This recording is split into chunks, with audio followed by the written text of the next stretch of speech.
Hey guys, Dopkit here, and today I'm gonna show you a cool plugin by the company Tritic, and its name is Moodal. So, what is Moodal? Moodal is basically a spectral resonator. And what is a resonator? A resonator is basically a little peak. It's basically, if you take an EQ, so let's take an EQ, and let's turn off Moodal. Now we have a sound. So what resonators generally do, they just do a little peak, and you see, and that's how they work. So resonators have the ability to make a peak have a longer release than the sound itself. And I don't know if I can achieve this with EQing. We'll try. Oh, we got some release, you know. So basically that's how they work. I'm also sorry for destroying your ear. So Moodal is a spectral resonator, which means that I believe it resonates in a similar way that I just showed, but it is spectral, which means I'm not really sure what it means, but it has to do something with FFT. I am not really sure how it works, so let's get into the interface. So let's take that out. Okay, so first thing, as you can see, you have a range from 10 resonators to 1000 resonators, and it means that it has up to 1000 partials, which can make a sound really smooth even though it's fully wet. So let's see the example. So now I'm gonna play a saw wave with 1000 partials. Oops, I turned it off. As you can see, it sounds like some sort of reverb, but in reality it's just a ton of little peaks, little you know, resonators combined and spread through the entire spectrum, so it feels like it's kinda reverb, but it's not. Anyway, so then you have the master decay. Obviously it lets you make the release of the resonators longer or shorter, and you also have it in here. So I will get to these later. You also have a filter, which basically lets you select the range of the resonators. It's cool.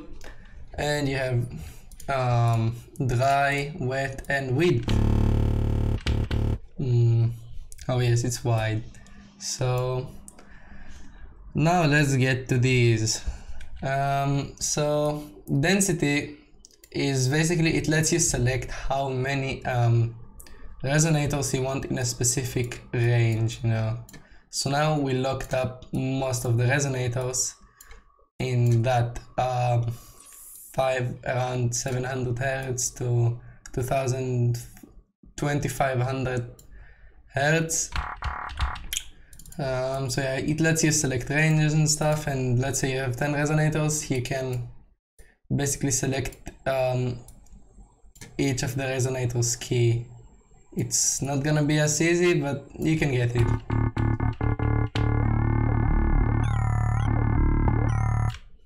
So yeah, that's about that. And you also have the gains, which lets you control the gain of each frequency. So it's like an EQ kinda. So now that this is out of the way, well, let me initialize it first. How do I initialize it? Look, I don't even know how to initialize it. Hold on, I just do that real quick. Oh my god, it's gonna take a long time. Okay, here it is. So let's get to this spectral constraint. So now this is where things get really cool. So let's get up to 1000 resonators, and as you can see, you can shift the frequency of it.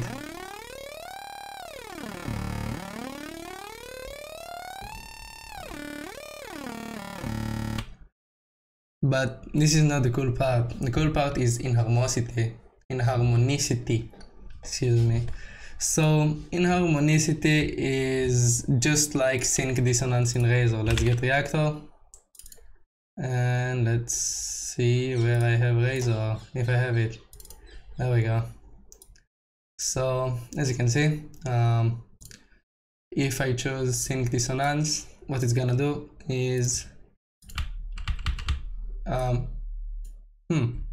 oh wait, what? What's going on? I'm confused. Oh shit, there we go. So as you can see, sync dissonance is gonna do the same thing as inharmonicity, and I'm gonna show it to you now.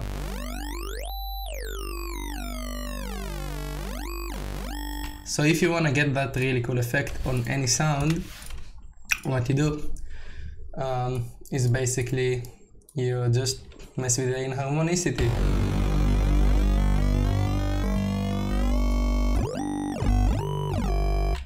And if it sounds too spiky, you can up the relaxation as well to get a fatter signal.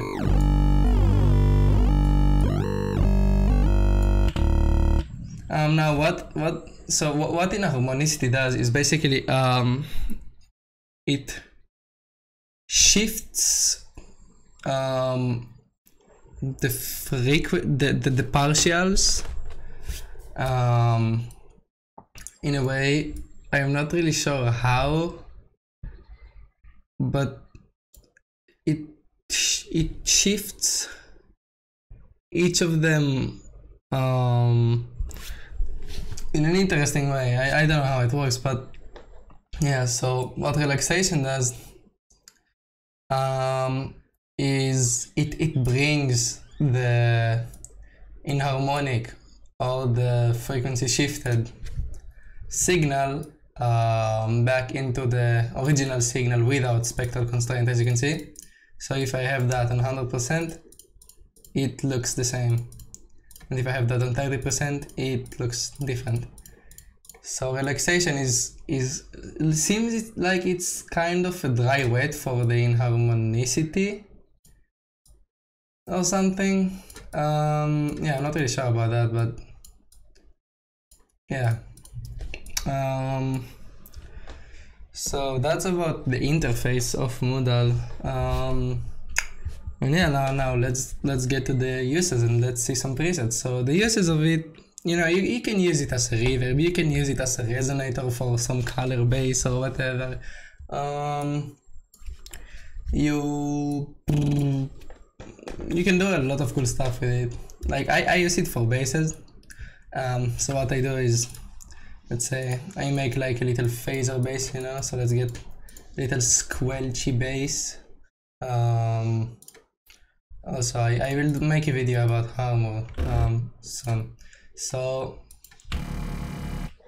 oops, it's a bit too squelchy. So let's hear the dry signal. Squelchy, so hold on, let me get things really quick.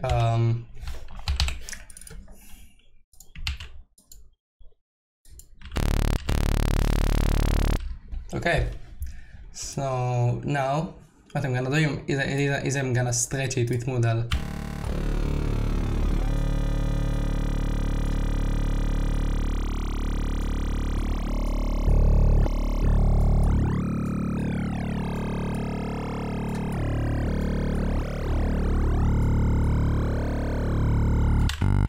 So yeah, that's really cool. So that's my use of Moodal. But yeah, you can use it for other stuff. As you can see, it sounds like it's in some sort of metal container, little container. Sounds like reverb. I don't know how it sounds like, but Sounds cool. That sounds like a metallic room, obviously. And that's about